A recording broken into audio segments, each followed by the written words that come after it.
শরীরকে সুস্থ রাখতে ও প্রাকৃতিক উপায়ে গ্লো পেতে হলে বাড়িতেই তৈরি করে নাও বিট ও আমলকি দিয়ে তৈরি একটি গ্লোয়িং ড্রিঙ্ক। যদি 1 সপ্তাহ এই ড্রিঙ্কটি নিয়মিত পান করো তাহলে অবশ্যই ভালো রেজাল্ট পাবে।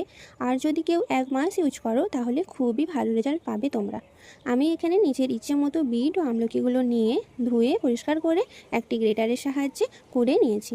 এরপর রোদে ভালোভাবে শুকিয়ে নেব, যতক্ষণ না একদম ভালোভাবে শুকিয়ে টকটকে হয়ে যাচ্ছে ততক্ষণ। আমার এখানে সময় লেগেছে 4 থেকে 5 দিন। এখানে দেখো তোমরা কতটা ভালোভাবে শুকিয়ে গেছে এবং দারুণ একটা কালার এসেছে। এরপর এগুলো মিক্সার গ্রাইন্ডারে ভালোভাবে গুঁড়ো করে নেব।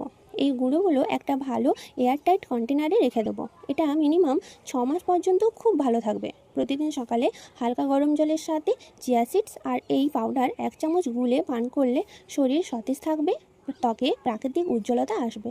তাহলে তোমরাও অবশ্যই ট্রাই করো। আজকের মতো টাটা। নেক্সট আবারও একটা ভিডিও নিয়ে তোমাদের সাথে অবশ্যই দেখা হবে।